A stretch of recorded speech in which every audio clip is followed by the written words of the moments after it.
बिस्मिल्लाहिर्रहमानिर्रहीम। अस्सलाम वालेकुम दोस्तों, मैं फ़हीम अब्बास आप सबको खुश आमदीद कहता हूँ न्यूज़ कैफ़े में, और उम्मीद करता हूँ कि आप सब खैरियत से हैं और आज के दिन का एक अच्छा सा आगाज़ कर चुके हैं।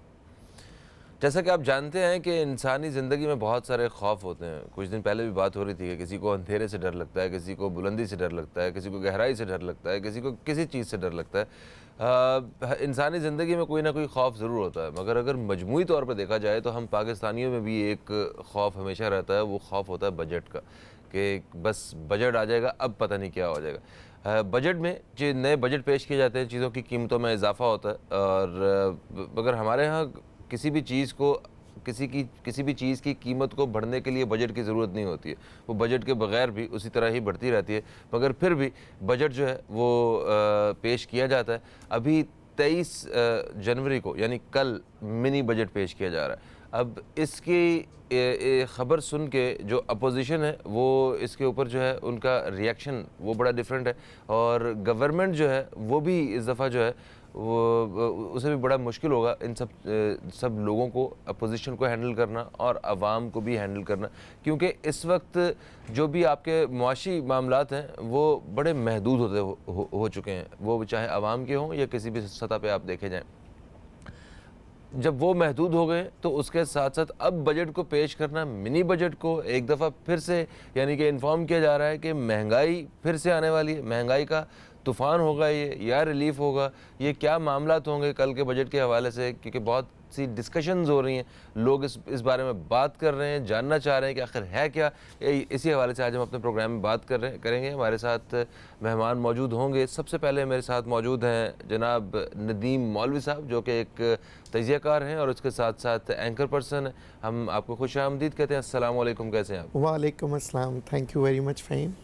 कैसे हैं नदीम भाई, ठीक ठाक हैं? अल्लाह पाक का बड़ा एहसान है जी। कैसा लग रहा है आपको ये बजट जो आने वाला है? क्या ये वाकई रिलीफ है या कोई रिलीफ या अवाम दोस्त? तो हमने सिर्फ नाम ही सुना, आज तक भी अवाम दोस्त बजट सुना नहीं हमने वैसे। तो ये कि आपके नज़दीक ये कल क्या होने क्या वाला है? फ़हीम, मईशत जिस पोजीशन पे है, सबसे पहली बात मैं आपको बता दूं कि मईशत है क्या। मईशत का मतलब ये है कि आवाम के लिए आसानी पैदा करना ताकि वो चीज़ें ख़रीद सकें और अपनी ज़िंदगी को बेहतर कर सकें, कुव्वत ख़रीद बढ़ सके इनकी। जी। अच्छा। अब आप देखें कि अब इस हुकूमत ने क्या क्या चीज़ें क्या चीज़ें कवानीन में लेके आए हैं जिससे आसानी हो, तिजारत में आसानी हो, मैन्युफैक्चरिंग में आसानी हो, एग्रीकल्चर में आसानी हो, और सबसे अहम बात जो है वो इंसान की ज़िंदगी में बेहतरी किस तरह से आए। अब हम बात कर रहे हैं टैक्सेस की। टैक्स जब हम लगाते हैं तो ज़ाहिर है जो पैसा आ रहा होता है उसी से हुकूमत चलती है। अब हमारे यहाँ जो ये देखा जा रहा है कि मिनी बजट का जो एक खौफ भी है, और कुछ लोग कह रहे हैं कि ये खुशहाली का पैगाम भी लेके आ रहा है। खुशहाली का पैगाम इस सूरत में कि आप देखें कुछ जगहों पे टैक्स देते वक्त आप परेशान होते थे, ख़ास तौर पे इनकम टैक्स के अंदर कुछ रिफॉर्म्स, क्योंकि आप टैक्स देने जाते थे, कुछ देर आपको पता लगता था कि एक ऑफिसर जो है एक नोटिफिकेशन जारी करता है और उसके बाद टैक्स के अंदर मुख्तलिफ चीज़ों में तब्दीली आती है। हो सकता है कि अब उस रिफॉर्म के अंदर एक तरीक़ेकार पैदा किया जाए जिसके अंदर टैक्स देने वाले को ये पता हो कि उसे किसी किस्म की रिश्वत देने की ज़रूरत नहीं है, क्योंकि इस हुकूमत का सबसे पहली तरजीह यही है करप्शन रोकना। अब टैक्सेस की तरफ हम आ रहे हैं कि और क्या क्या चीज़ें टैक्सेस है। स्टॉक मार्केट की अगर आप बात करेंगे, सही है। स्टॉक मार्केट के अंदर क्या है कि लोग जब किसी शेयर के अंदर प्रॉफिट लेते हैं तो उसका टैक्स दे रहे होते हैं, और कुछ शेयर्स के अंदर नुकसान दे रहे होते हैं, उसका नुकसान का किसी खाते में हिसाब ही नहीं होता। तो अब अगर इसको मजमूई तौर पर ऐसे किया जाए कि भाई आपने साल के आखिर में एक कितना आपने नुकसान किया स्टॉक मार्केट में या फ़ायदा किया, अगर आपने नुकसान किया तो फिर आप टैक्स किस बात की दे रहे हैं। ठीक है।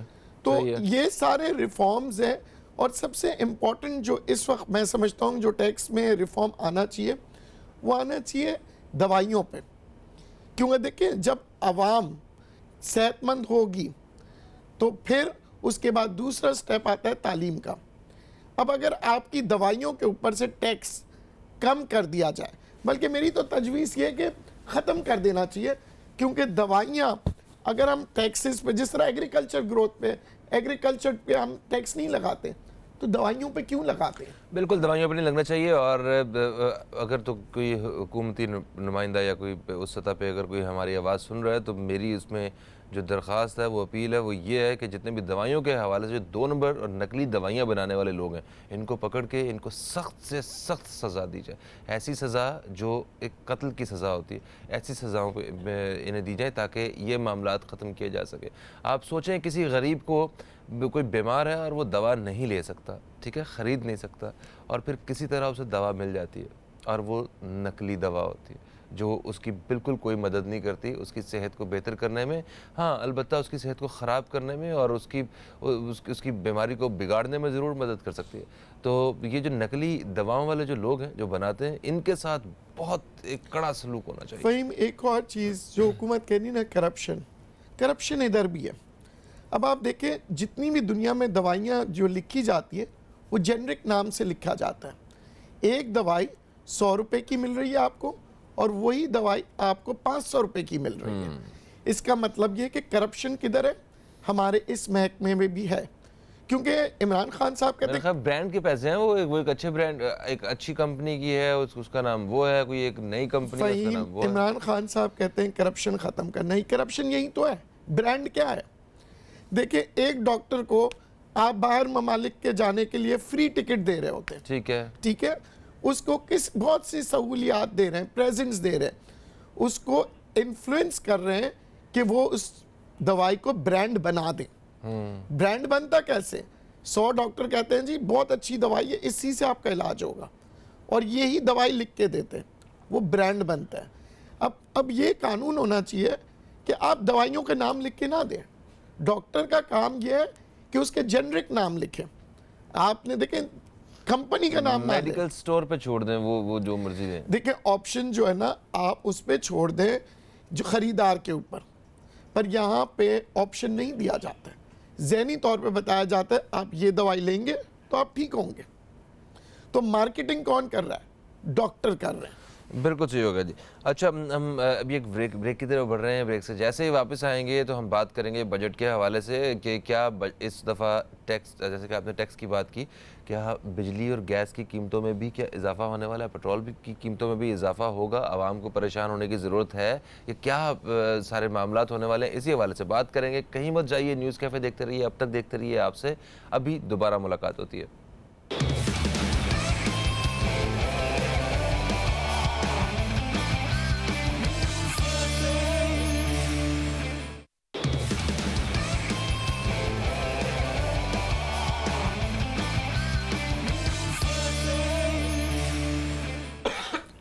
Welcome back. आप देख रहे हैं न्यूज़ कैफ़े। मैं हूं फ़हीम अब्बास और हमारे साथ नदीम मौलवी साहब मौजूद हैं। बात कर रहे हैं ये जो मिनी बजट कल आ रहा है उस हवाले से कि इसमें कितनी खुशखबरियाँ हैं और कितनी खुश्क खबरियाँ, आवाम को कितना रिलीफ मिलने वाला है और या कितनी परेशानी मिलने वाली है, कहाँ कहाँ इसमें हमारे हक़ में और आवाम दोस्त चीज़ें होंगी और कहाँ कहाँ नहीं होंगी, इसी हवाले से बात करें।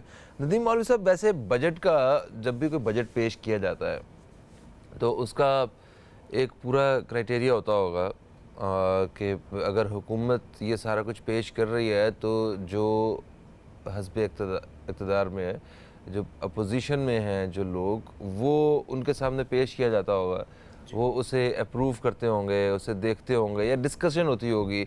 वो बेसिकली अपोजिशन का मतलब ही ये है ना कि वो एक तनकीद बराए इस्लाह एक चीज़ जो है ना वो लेके आएँ और वो तनकीद इस तरह की करें कि वो वाकई उसमें इस्लाही पहलू नज़र आए और फिर वो कोई हुकूमत जो है वो आवाम तक कोई चीज़ अप्लाई करे।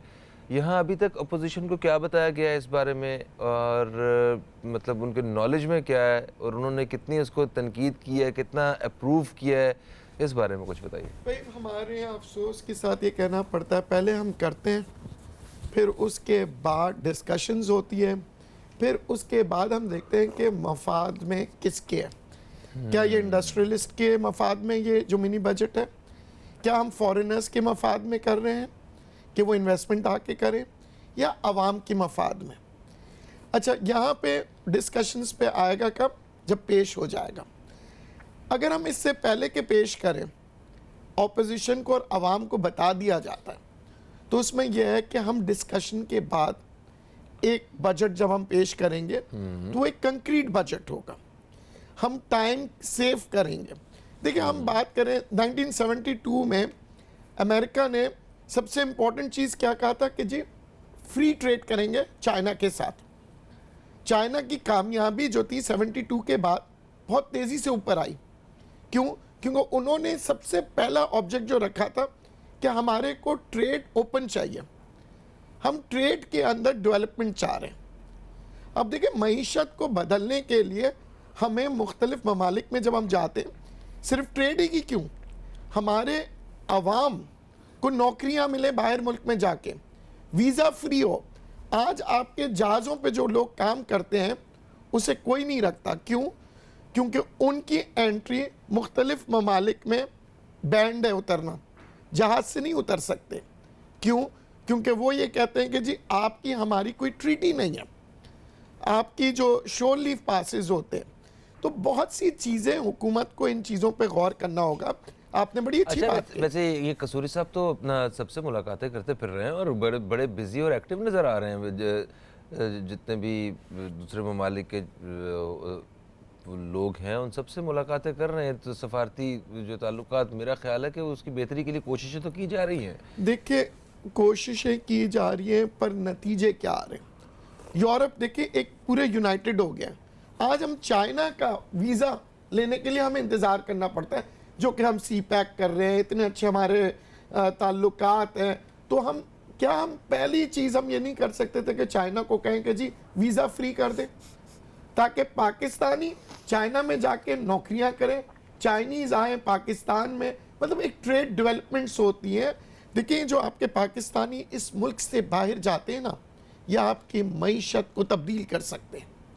मैं क्यों कहता हूँ कि जी तालीम, क्योंकि जब तालीम याफ्ता लोग होंगे तो बाहर मुल्क में जाके काम करेंगे।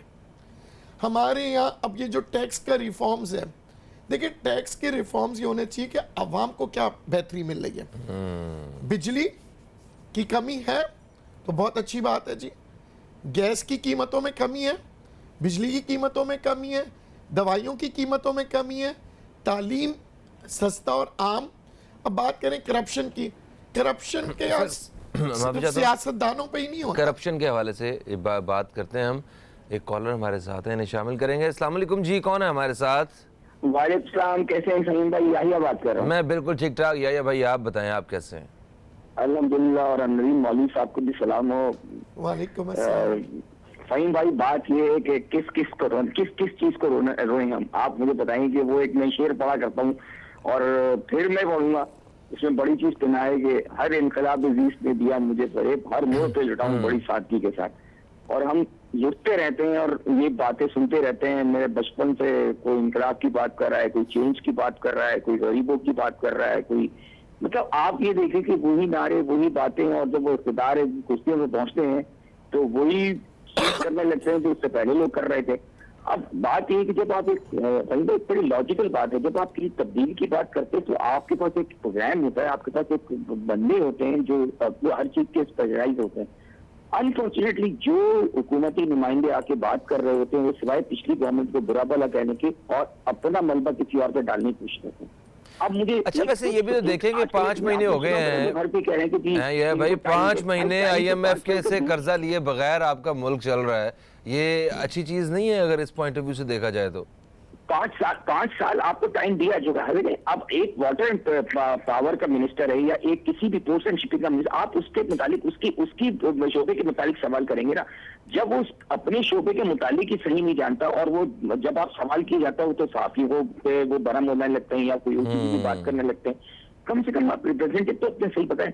अगर आप मुझे बात करते हैं, आप दुनिया की मिसालें दे रहे हैं ना, नदीम मौलवी साहब पढ़ें। हम एक कोई रोल मॉडल किसी को तो बना दें। मलेशिया की बात करते हैं, चाइना की बात करते हैं, किसी की बात करते हैं। आप किसी को रोल मॉडल नहीं बनाते, उनकी चीजों को अप्लाई नहीं कर रहे होते। आप कुछ लोगों की चीजें कभी भी सही नहीं होती। आप यकीन करें कि जब आपके पास कोई इकोनॉमिक प्लानिंग नहीं होती, आज आप फाइनेंस की बात करते हैं, वही बातें वही कर्जे वही सब कुछ आप ले रहे हैं। अगर आप $150 लेके जाएंगे, आपकी इंपोर्ट्स कम हो जाएंगी, आपकी इंपोर्ट बढ़ेंगी और एक्सपोर्ट कम हो जाएंगी, तो आप किस तरह करेंगे? ये लॉजिकल बातें इस तरह की नदीम मौलवी सब अच्छी तरह जानते हैं। जब आप कहते हैं कि 1 करोड़ नौकरी देंगे, 1 करोड़ नौकरी के बजाय आप तो जब ले ऑफ करेंगे तो करोड़ों हजारों आदमी निकलेंगे। जब आप किसी को अनएम्प्लॉयड करते हैं तो आप ऐसा माशरा पैदा करते हैं फहीम भाई, जहाँ लोग आपके मीडिया के अंदर कितनी डाउन साइजिंग हो रही, क्यों हो रही है? इसलिए कि डेवलपमेंट नहीं हो रही, कोई आपके पास क्रिएशन नहीं हो रही, बच्चे में निकल के जा रहे हैं, उनके लिए कोई नौकरियां नहीं मिल रही, तो बात ही कभी कैसे चीजें सीधी होंगी? जब तक आप right person on the right place नहीं लगाएंगे। और आज आप वही बातें कर रहे हैं जो पिछली हुकूमतें कर रही, तो फर्क क्या है? इस मेरी बिल्कुल सही, बिल्कुल सही। आज कराची में रहते, कराची के तमाम लोगों ने इनको वोट दिया बिला तासुब। आप यकीन करें कि मेरी वाइफ ने दिए, जबकि मैं मुखालिफ था, लेकिन उन्होंने दिए, मेरे बेटे ने दिए, क्योंकि उनका हक बनता देने का। लेकिन आज आप बताएं, मेरी जिंदगी, आज कराची सड़कें सही हो गई, ये आज कराची के मामला सही हो गए, वही कचरा, वही सब कुछ तोड़ फोड़, लेकिन क्रिएशन कुछ नहीं हो रही। तो भाई जब तक आप राइट पर्सन का राइट प्लेस नहीं लगाएंगे, कुछ भी ठीक नहीं होगा। बिल्कुल सही। Thank you so much, thank you so much. यह सबका कहना है कि कोई फ़र्क नहीं पड़ा, जिस तरह पहले सारे मामला थे सेम उसी तरह ही सारे मामला हैं। मज़ीद बात करेंगे अपने मेहमानों से इसी हवाले से। कहीं मत जाइए, न्यूज़ कैफ़े देखते रहिए, अब तक देखते रहिए, अभी आपसे दोबारा मुलाकात होती है।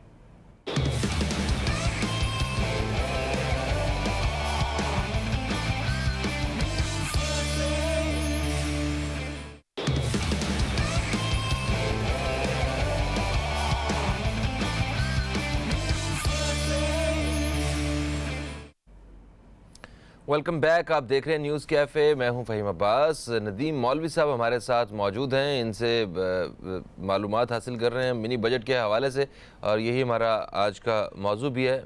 मिनी बजट जो कल पेश किया जा रहा है आवाम के लिए कितना रिलीफ है, कितनी सख्ती है इसमें, कितना आवाम दोस्त बजट है, इसी हवाले से बात करते हैं। मेरे साथ अभी कुछ और मेहमान भी मौजूद है जिन्होंने ज्वाइन किया है, मैं उनका तारुफ भी करवाना चाहूँगा। सबसे पहले मैं तारुफ कराऊँगा, हमारे साथ मौजूद हैं तजज़ियाकार ज़फ़र खान साहब, हम आपको खुश आमदीद कहते हैं। अस्सलाम वालेकुम, कैसे हैं ज़फ़र भाई? ठीक ठाक? अल्हम्दुलिल्लाह, फर्स्ट क्लास, माशाल्लाह, ज़बरदस्त। और ज़फ़र खान साहब के साथ साथ हमें ज्वाइन किया है पाकिस्तान पीपल्स पार्टी से इनका ताल्लुक है, जनाब नईम अहमद अवान साहब, आपको खुश आमदीद कहते हैं। अस्सलाम वालेकुम, कैसे हैं नईम साहब? अल्हम्दुलिल्लाह ठीक ठाक, ठीक ठाक है, अल्हम्दुलिल्लाह। ज़बरदस्त ज़बरदस्त। सर, बजट का नाम सुन के सबसे पहले तो ये है कि बजट जो पेश किया जा रहा है, हमेशा से एक लफ्ज़ सुनते आए हैं कि जनाब बड़ा आवाम दोस्त बजट होगा, इसमें ऐसा कुछ नहीं है, बड़ा प्यार मोहब्बत से हमने जो है ना वो कीमतों को आगे पीछे करके अच्छी तरतीब दी है, आपको पसंद आएगा, ज़रूरत है, मजबूरी है, यही सारे मामला होते हैं। मगर जब वो आवाम के सर पे पड़ता है ना, तो फिर पता चलता है कोई चीज़ पड़ी है सर पे। तो ज़रा आप इस बजट के हवाले से आपकी क्या तवक्कुआत है, क्या समझते हैं आप, आपको क्या लग रहा है, ज़रा वो बताइएगा। बहुत शुक्रिया।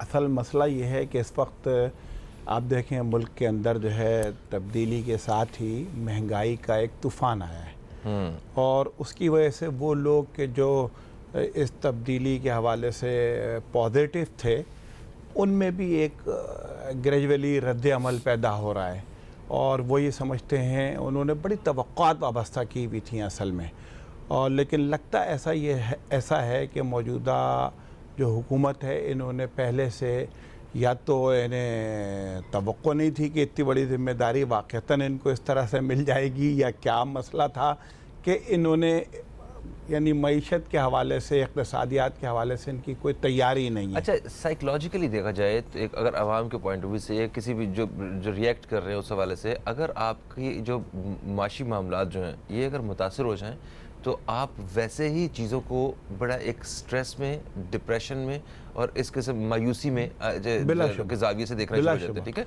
तो ये माशी मामला तो अवाम के हों या मुल्क के हों, किसी सतह पे भी वो ख़राब ही चल रहे हैं, तो अब उसमें उसका हमें इस किस्म का रिस्पांस तो आना ही आना था। अच्छा, नहीं, असल सूरत हाल ये थी कि देखें माशी हालात तो अच्छे नहीं थे ना। हाँ, नहीं थे। अच्छा, इसलिए होना ये चाहिए था कि जो तवक्कुआत लोगों को जो यानी उनकी जो तवक्कुआत बढ़ा दी गई, उनको जो एक वो दे दिया गया कि साहब वो बस तब्दीली आएगी तो उसके नतीजे में जो है वो 1 करोड़ जो है वो नौकरियां मिल जाएंगी जी, और 50 लाख घर मिल मकानात जाएंगे, 10 अरब दरख्त लग जाएंगे और दूध और शहद की नहरें बह जाएंगी। अच्छा, तो ये वो तवक्कुआत जो थी ना वो बहुत ज्यादा ये मिस हो गई मुझसे खबर। अच्छा, दूध और शहद वाली खबर मिस हो गई। शहद वैसे बरामद तो हुए एक दो जगहों से, मुझे ये नहीं पता उनकी नहर की बात कब हुई है। अच्छा चले। जी जी। अच्छा, अब उसकी ऐसे है कि आवाम की तवक्कुआत बहुत ज़्यादा थी और जो मुल्क की मईशत की जो सूरत हाल थी उसके बिल्कुल बरक्स थी। अच्छा, असद उमर साहब आदमी बड़े यानी अच्छे और माकूल आदमी हैं, नो डाउट, लेकिन मेरा अंदाज़ा ये है कि वो भी सियासी जो मुहिम थी ना उसके अंदर तो वो भरपूर लगे रहे, लेकिन जो यानी उन्हें पहले से इस हवाले से जो तैयारी करनी चाहिए थी वो शायद उस तरह से नहीं थी।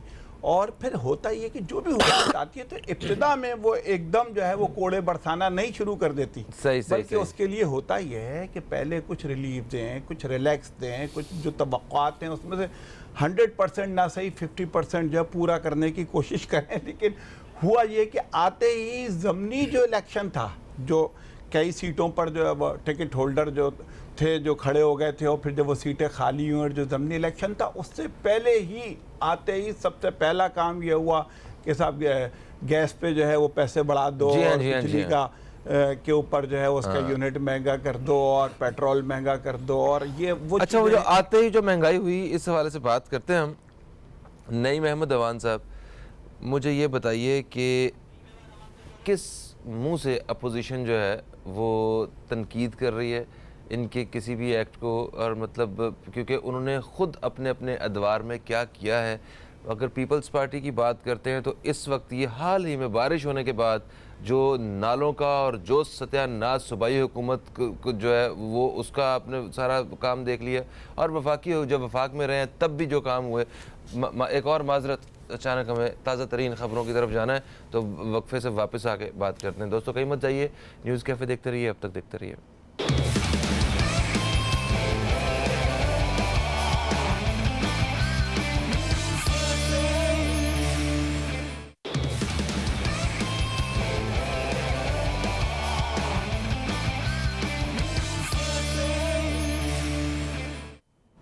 वेलकम बैक, आप देख रहे हैं न्यूज़ कैफ़े, मैं हूं फ़हीम अब्बास और आज हम मिनी बजट के हवाले से बात कर रहे हैं। मिनी बजट कल पेश किया जा रहा है और उसी हवाले से हमारे साथ मेहमान मौजूद हैं, जिनमें हमारे साथ हैं अमानुल्लाह खान पराचा साहब, पाकिस्तान मुस्लिम अलायंस से इनका ताल्लुक है, अभी भी इन्होंने हमें ज्वाइन भी किया। सर आपको खुश आमदीद कहते हैं।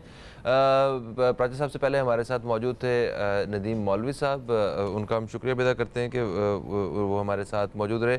और ज़फ़र ख़ान साहब हमारे साथ मौजूद हैं, तजियाकार हैं, सोशल एक्टिविस्ट हैं, इनसे भी बातचीत हो रही है इसी हवाले से। और नईम अहमद अवान साहब हमारे साथ मौजूद हैं, पाकिस्तान पीपल्स पार्टी से इनका ताल्लुक है। अच्छा नईम साहब, आपसे बात हो रही थी कि जब शुरू में पीपल्स पार्टी ने ये कहा कि कदम बढ़ाओ इमरान खान, हम तुम्हारे साथ हैं, और जैसे ही एहतसाब की बात हुई, ज़रा अपने केस वेस खुले हैं तो वो सारे स्टेटमेंट वगैरह चेंज हो गए। क्या ये मामला क्या है, ज़रा इस बारे में थोड़ा सा बताइएगा। सूबाई हुकूमत की बात कर रहे थे, सूबाई हुकूमत तो आप जी आपके पास ही है।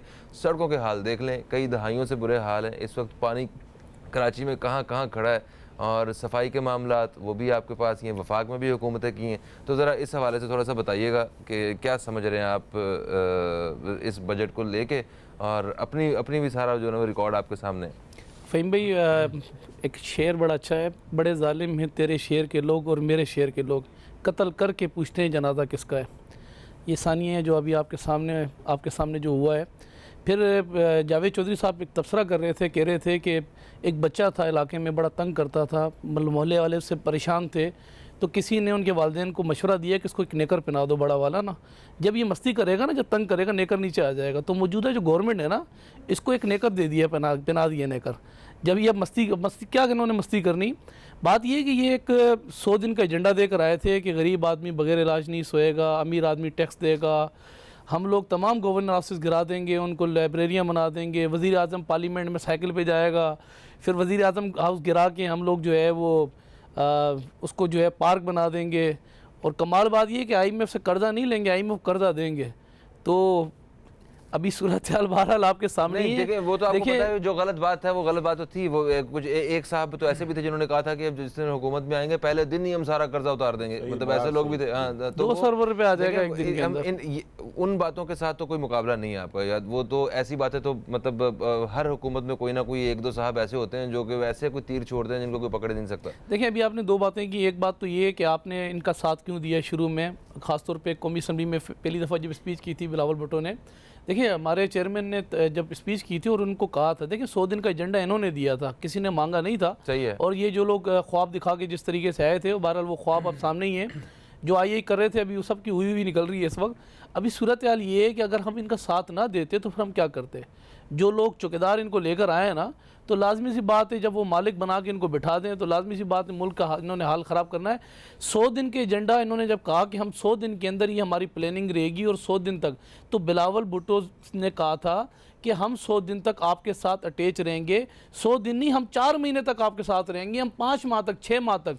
लेकिन जब देखें बात ये है कि जो हालात इन्होंने इस वक्त पैदा कर दिए हैं, जो इस वक्त जो कंडीशन मुल्क की बना दी है, जो इस वक्त तूफ़ान बर्पा कर दिया है पूरे पाकिस्तान के ऊपर, महंगाई का तूफ़ान अजाब नाजिल कर दिया। पेट्रोल कहाँ से कहाँ लेके चले गए, डॉलर गैस आपके अपने मुल्क से निकलता है 245% इस वक्त जो है वो गैस के इन्होंने रेट बढ़ा दिए हैं। और तो और बात ये है कि हाउस होल्ड आइटम से लेकर औरतों के मेकअप से लेकर, यकीन करें कि बच्चों की टॉफ़ियाँ हैं ना, बच्चों की चॉकलेटें, बच्चों के पापे, बच्चे भी इनको बदवाएं दे रहे हैं कि यार आप लोगों ने हमारे साथ किया क्या है। अच्छा, उनका कहना है कि जो पिछली हुकूमतें हैं उनकी खराबियां जो हैं, जो उन्होंने जो लूप होल थे उसकी वजह से आज ये सारा कुछ हमें देखना पड़ रहा है। अगर आज भी हम कर्जा लेके चलाएं तो वो मामला जो है पहले की तरह चल सकते हैं, मगर हमने मुल्क में और कर्जा शामिल नहीं करना। वो ये बात कर रहे हैं। देखिए, बात ये कि ये तो आप और हम भी कह रहे हैं ना कि कर्जा ये लेंगे या मैं भी अपनी बात सर, नहीं कर रहा, 4 जिन लोगों विजिट से ये सुनी है वही इमरान कर रहा खान करके आया है। बात ये कि उस पर तकरीबन कोई 34 करोड़ पे अखराजात आए। जहाँ जिस मुल्क के अंदर गया, सऊदी अरब गया, उनको कहा जी हमारे मुल्क के अंदर जो है वो चोर बाजारी है, डाकू हैं, कर्जा लेते हैं, खा जाते हैं, फिर आखिर में कहने लगा जी हमें कर्जा चाहिए। चाइना गया तो चाइना में क्या करके आया। तो बहरहाल ये है कि अगर ये जो मैसेज दे रहे थे या जो लोग ये चाह रहे थे मुल्क के अंदर, वो जो इनका एजेंडा था वो तकरीबन इस वक्त फेल हो चुका है। इस वक्त जहाँ ये लोग खड़े हुए हैं, जहाँ मुल्क को लाके खड़ा कर दिया है, पाकिस्तान पीपल्स पार्टी यकीन करें जमहूरी पार्टी है, शहीदों की जमात है। सिंध एक वाहिद सूबा है, सिंध कौम जो सिंध में रहने वाले हमारे उर्दू स्पीकिंग है, जो सिंधी भाई जो हमारे मेहमान नवाज और गैरतमंद कौम है, इनको तमाम सूबों में 3 सूबों की इनको नुमाइंदगी मिली है। सिर्फ सिंध सूबे ने इनको रिजेक्ट कर दिया है। सिंध सूबे ने इनको रिजेक्ट किया और आज यकीन करें कि आए दिन ये फ्लोर पे खड़े होते हैं, कभी आके टीवी चैनल पर 18वीं तरमीम की आए दिन उसके ऊपर जो है वो तनकीद करते हैं। तो बात ये कि जो अब सिंध में इनको सीटें नहीं मिली, सिंध में एक जमात को ये कहते थे सबसे बड़ी टारगेट किलर जमात है, उस जमात को इन्होंने अपने एतादी बना दिया। पंजाब के अंदर ये कहते थे सर कि पंजाब के सबसे बड़े सीटों को तो गोली मारे ना सर, वो तो फैसला हो चुका जो होना था। अब ये बताएं कि सिंध में आपने सिंध अवाम के लिए क्या किया है? जरा कितनी यूनिवर्सिटियां बनाई जो जब सूबाई हुकूमत में, जब वफाक में थे तब से भी, और वैसे भी कई दहाइयों से तो वहाँ पे पाकिस्तान पीपल्स पार्टी ही इक़्तिदार में है, सूबाई हुकूमत उन्हीं के पास ही है। सिंध की सूरत हाल कितनी बड़ी, शरह ख़वानगी कितनी बड़ी है, आपने सेहत के मामला कितने बेहतर किए हैं, रोज़गार में कितना इजाफा हुआ है, सड़कें कितनी बनी हैं, आपने जो सिंध का जो पेरिस है आप लोगों का लाड़काना, उसमें आपने कितनी कितनी तरक्की नजर आई है, जरा ये बताइएगा ताकि पता चले लोगों को जो सिंध से बाहर जो सिंध नहीं गए उन्हें पता चले कितनी तरक्की हुई है। देखें, पाकिस्तान 27 रमजान जुम्मे के दिन वजूद में आया। पेलिफ से पंजाब, काफ से कश्मीर, सीन से सिंध, तेलिफ नूनतान बनता है बलूचिस्तान, ये बनता है पाकिस्तान। सिंध सूबा सेंटर के अंदर मौजूद है। सिंध सूबा छोटा है, बड़ा सूबा बड़े भाइयों वाला काम जो पंजाब ने करना है ना, जो बलूचिस्तान ने करना है, वो सिंध सूबा यानी कि आपका जो इस वक्त मौजूदा पाकिस्तान पीपल्स पार्टी, जो इसकी एक जमात मौजूद है पाकिस्तान पीपल्स पार्टी। अब मैं आपको बताऊं कि पाकिस्तान के अंदर अगर आप चले जाएं तो पाकिस्तान से कमाने वाले लोग, चाहे वो KPK से हों, चाहे वो पंजाब से हों, वो सिंध का, कराची का रुख करते हैं। कराची से कमाने वाले लोग KPK या बलूचिस्तान में नहीं जाते। अल्हम्दुलिल्लाह कराची की बात कर रहे हैं, कराची ने पीपल्स पार्टी को बिल्कुल रिजेक्ट किया है। अगर कराची बात कर रहे हैं, देखिए यहाँ पे देखें सीट्स कितनी निकली हैं। एक जमात यहाँ मौजूद थी जिनके लीडर ने गोली की सियासत मुतारफ कराई थी और इमरान खान ने गाली की सियासत मुतारफ कराई है। बात ये कि कराची के अवाम ने उस जमात को वोट ना दे के साबित किया कि हमें अब इसकी ज़रूरत नहीं है, लेकिन आपकी PTI ने उनके साथ इत्तेहाद करके उनको दोबारा इन करने की कोशिश की। तो ऐसा नहीं है, सिंध में अल्हम्दुलिल्लाह सबसे ज़्यादा सीटें हमारे पास पाकिस्तान पीपल्स पार्टी। काम वक्त हुआ है, मौजूद काम किया है सिंध सर में? अल्हम्दुलिल्लाह। अगर काम नहीं करते तो मोची यहाँ सिंध के अंदर के समंदर देखने के लिए आते हैं, ये मूंगफली वाले कराची के अंदर क्या समंदर में नहाने के लिए आते हैं? अरे सर, ये ट्रांसपोर्टर क्या करने कराची के की लिए बात आते कहा हैं? तो इंटीरियर की सर, बात वो बात करना, तो यही यहाँ है। तो कुछ पाकिस्तान तहरीक इंसाफ सीटें ले गई हैं, एमकेएम लेके जाती रही सीटें, उससे पहले जमात इस्लामी सीटें लेके जाती रही है। यहाँ पीपल्स पार्टी की कौन सी बात कर, लियारी की बात कर रहे थे, लियारी को भी इस दफा जो है पीपल्स पार्टी को उसने घास नहीं डाली, लियारी ने भी। आप तो बात करें, आप इंटीरियर सिंध की बात करें, आप बताएं वहां पे क्या काम किया? आज भी लोगों के पास पीने का खालिस पीने को पानी नहीं है। एनजीओ जाती हैं, वो जहाँ पे यहाँ से पैसे रुपये पे 2 रुपये इकट्ठे कर करके वहाँ पे गाँव में नलके लगा के उन्हें दे रहे हैं यार कि ये पानी पिए आप अपने। बात हो रही मिट्टी में, देखें क्या हाल है। बात ये जितने हमारे पास वसाइल है ना, जितना बजट हमें दिया जाता है, और सबसे बड़ा आपको पता है कराची एक मेगा सिटी है, यहाँ से जो सिंध से यहाँ से फंड निकलता है, जो यहाँ से टैक्स निकलता है, जो यहाँ से फंड ट्रांसफ़र होता है वफाक को, 18वीं तरमीम करने का मकसद ये था खुद सूबे खुद मुख्तियारी कर दें, इंडिपेंडेंट कर दें सूबों को, ताकि आज़ाद हो जाएं, अच्छे से काम कर सकें। जितना काम पाकिस्तान पीपल्स पार्टी ने किया है अपने वसाइल पे, अभी भी कर रही है, ऐसा नहीं है, और करती रहेगी। नहीं सर, बिल्कुल करते रहेंगे। हम तो चाहते हैं काम हो, किसी ना किसी तरह आवाम को फायदा हो। कोई एक ब्रेक की तरफ बढ़ेंगे, जो ब्रेक से वापस आते हैं अमानुल्लाह खान प्राचा साहब से बात करते हैं इसी हवाले से। कहीं मत जाइए, न्यूज़ कैफे देखते रहिए, अब तक देखते रहिए।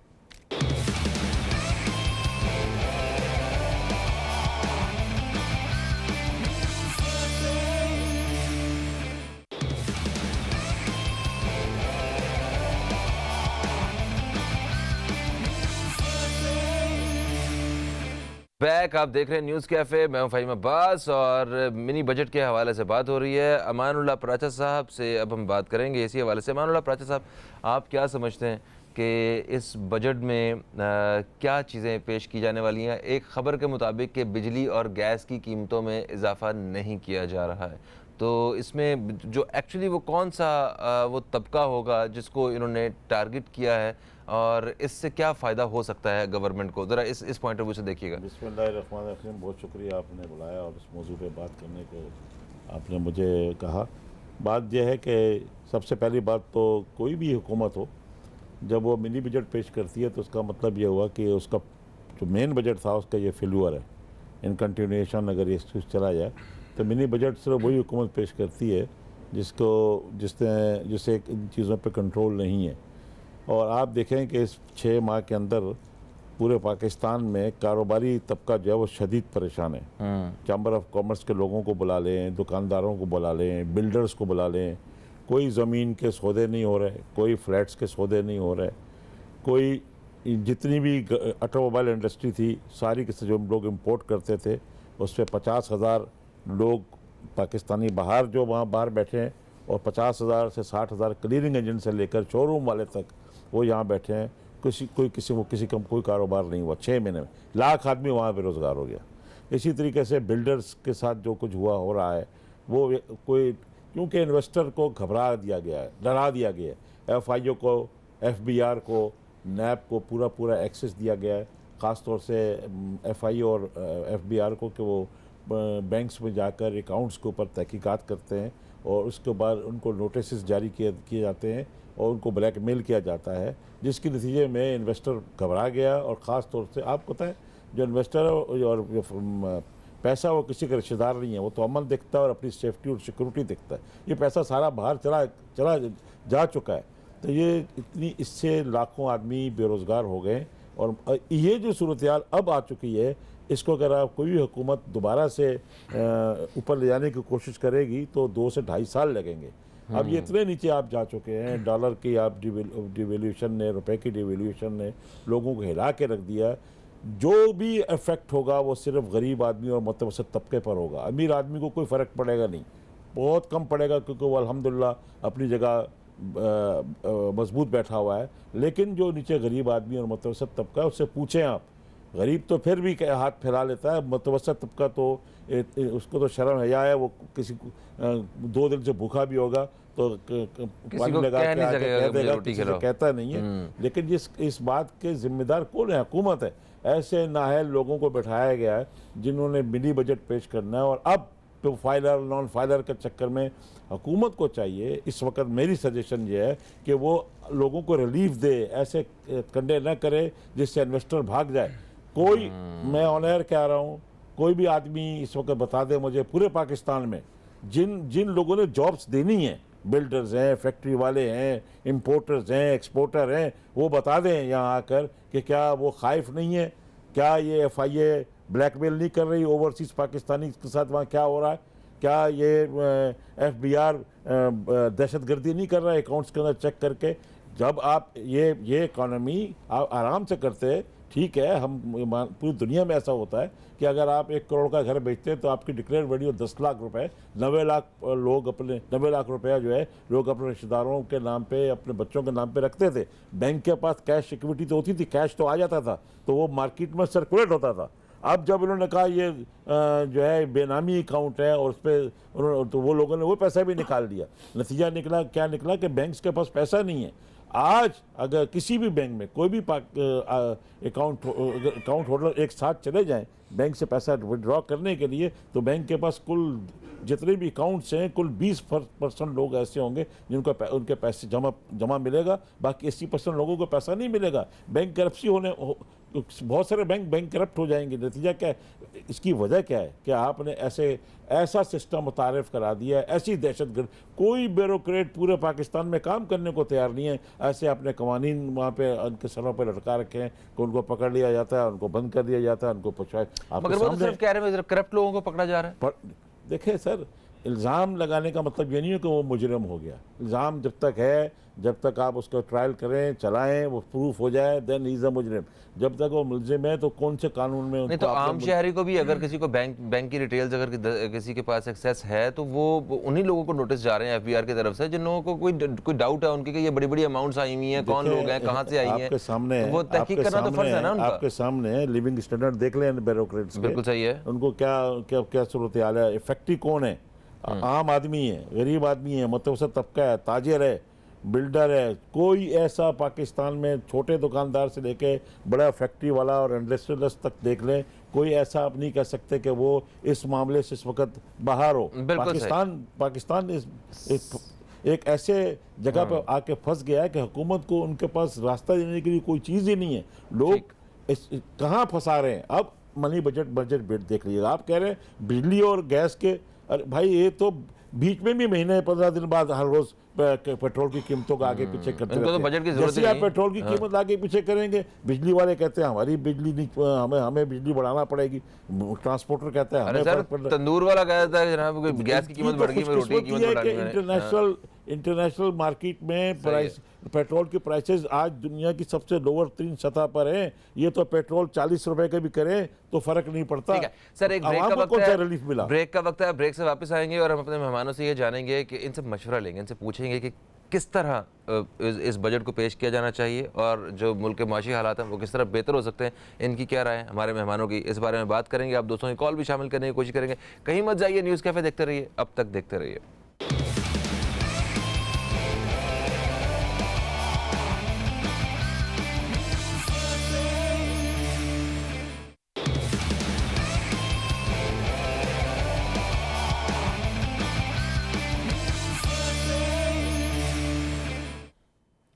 Welcome back. अब देख रहे हैं न्यूज़ कैफ़े, मैं हूं फ़हीम अब्बास और आज हम कल पेश किए जाने वाले मिनी बजट के हवाले से बात कर रहे हैं। मेहमानों में हमारे साथ पाकिस्तान मुस्लिम अलायंस से अमानुल्लाह खान प्राचा साहब मौजूद हैं, हमारे साथ तजियाकार और सोशल एक्टिविस्ट ज़फ़र खान साहब मौजूद हैं और हमारे साथ पाकिस्तान पीपल्स पार्टी से नईम अहमद अवान साहब मौजूद हैं। अच्छा ज़फ़र साहब, आपके पास सजेशंस क्या हैं? वैसे जो तनकीद अपनी जगह ठीक है और वो हक में है नहीं है, मगर आपको क्या लगता है कि इस वक्त ऐसे वो कौन से इक़दाम हैं जिनसे आवाम को फ़ायदा हो सकता है? ठीक है, बिल्कुल, बहुत वजह सवाल किया आपने। देखिए, इन्होंने 100 दिन की तरजीहात में शामिल किया था कि हम कौमी इदारों की बहाली का जो टास्क है उसको हम 100 दिन के अंदर अचीव करेंगे। PIA है, पाकिस्तान स्टील है, रेलवे है, वापडा है, शिपयार्ड है, दीगर इदारे हैं, लेकिन अब तक 6 महीने गुजर गए हैं, इनकी बहाली के हवाले से कोई बुनियादी और बेसिक काम नहीं हो सका और पाकिस्तान स्टील वैसे ही बंद पड़ा है। दूसरी यानी होना ये चाहिए, आपने जो कहा कि भाई क्या किया जाए, तजावीज़ जाए, तो इन इदारों की बहाली का जो चैलेंज है वो तो मौजूदा हुकूमत ने ख़ुद एक्सेप्ट किया था, कबूल किया था इन इदारों की बहाली को सबसे ज़्यादा अहमियत दी जानी चाहिए। इन इदारों की बहाली होगी तो उसके नतीजे में जो आपका जो खसारा है, आपका जो यानी बजट के अंदर जो मामलात हैं वो बेहतर होंगे। जो आप इंपोर्ट कर रहे हैं चीज़ें, वो इंपोर्ट में कमी आएगी। जो आपका तिजारती तवाज़ुन के अंदर जो एक शदीद खसारा है जो बढ़ रहा है उसमें कमी आएगी। और इसको कम किए बग़ैर जो है वो आप यानी बजट को बेहतर नहीं कर सकते। दूसरी तरफ बात यह है कि इस वक्त आप देखें कि मीडिया से, मीडिया चैनल्स हों, अखबारात हों, रेडियो पाकिस्तान हो, दीगर इदारे हों, बड़े पैमाने पर वहाँ से जो है वो मुलाजमीन को निकाला गया है। वहाँ जो है वो उन लोगों को की मुलाजमतों को ख़त्म किया जा रहा है। जी हाँ, तनख्वाहें काटी गई हैं सब, तनख्वाहें का जो है वो काट दी गई हैं, उसमें कटौती की जा रही है, कमी की जा रही है, इश्तहारात में कमी कर दी गई है। दूसरी तरफ आप देखें तो यहाँ जो कारोबारी लोग थे, पूरी कराची की मार्केटें और जो कारोबारी जो मकामात हैं वहाँ तोड़ फोड़ के ज़रिए से जो है वो लाखों लोगों को बेरोज़गार कर दिया गया है। तो अब ये जो बेरोज़गारी है इसको ख़त्म करने के बजाय इसको जो है वो इसमें एक ऐसा लग रहा है कि सूबाई हुकूमत और वफाकी हुकूमत के अंदर एक मुकाबला चल रहा है कि कौन कितने बेरोज़गार करता है, कौन किस तरीके से। आपने जॉब तो किसी को भी नहीं दी अब तक, और जो है वो बेरोज़गार किया जा रहा है और उसके ऊपर जो है वो यानी काम किया जा रहा है। इसको रुकना चाहिए। लोगों का रोज़गार जो है वो ज़िंदगी के बाद रोज़गार सबसे ज़्यादा अहमियत का हामिल है। तीसरी तरफ आप ये देखें कि EOBI और जो रिटायर्ड जो यानी जो मुलाजमीन हैं, जो पेंशनर्स हैं, उनकी पेंशन में इजाफे की बात की गई थी, EOBI की पेंशन में इजाफे की बात की गई थी, लेकिन वो सब यानी वैसे ही एक बात रही, अमल उसके ऊपर अब तक नहीं हो सका। फिर जो बात मैंने जैसा कि कहा है कि आप जो है वो बजट का जो खसारा है, इस वक्त सबसे बुनियादी बात यही है कि आप जो बाहर कशकोल जो है वो पहले आप ये कहते थे कि साहब ये कशकोल जो है वो इसको जो है वो यानी तोड़ दिया जाएगा, लेकिन आज तो बड़ा कशकोल जो है वो उठा लिया गया है। और उसकी बुनियाद के ऊपर ये है कि आपने IMF की शराइत भी सारी मान ली और आप ये कहते हैं कि IMF से हमने कर्जा नहीं लिया। अरे तो शराइत तो आपने सब मान के, बिजली, गैस, पेट्रोल, डॉलर जो है वो सब उनकी शर्त जो थी वो पूरी की है। अच्छा, ये उनकी शराइत के मुताबिक सारा कुछ बढ़ाया जा रहा है? बिलाशुबा। ओके, बिलाशुबा। अच्छा नईम साहब, आप क्या समझते हैं, आपके पास क्या तजावीज़ हैं मतलब आप इस गवर्नमेंट के लिए, ये जो कल बजट पेश किया जा रहा है, कि किस तरह ये बेहतर चीज़ जो है वो सामने आ सकती है अगर ये स्टेप लें तो? फ़हीम भाई देखें, 2013 में जब हमने हुकूमत संभाली थी ना, चारों सूबों की जब हमें नुमाइंदगी मिली थी, तो सबसे पहले हमारा ऑब्जेक्टिव था आइन की बहाली, जो हाल करके गया था परवेज़ मुशर्रफ 2009 के अंदर और 2013 तक जो आइन का हाल करके गया था। आइन को बहाल करते में जब हम आइन के बहाली में लगे तो हमें फिर यहाँ लाल मस्जिद वाले वाक़यात भी नज़र आ गए, फिर अकबर बुटकी वाले मामलात भी, 12 मई वाले मामलात भी। तो हमारा एक ऑब्जेक्टिव था, हमने अगर रेलवे को ठीक करना है ना तो रेलवे के पीछे हम पड़ गए। अगर हमने रोटों के जाल बिछाने हैं तो हमने रोटों के जाल के पीछे पड़ गए और काम नज़र आता था। बात ये कि काम नज़र आता था। इनकी तरजीहात जो नायल इस वक्त तमाम टूटी नल के दरवाजे और लोटे कटे किए जमात में, इनसे कौम एक्सपेक्ट नहीं कर सकती है। अच्छा। मिनी बजट देखें, बात ये कि तीसरा बजट लेकर आ गए कुछ महीने के अंदर, ये दूसरा ही तीसरा बजट है। और तीसरे बजट के अंदर बात ये कि बजट तो हर दिन ही इनका आ रहा है।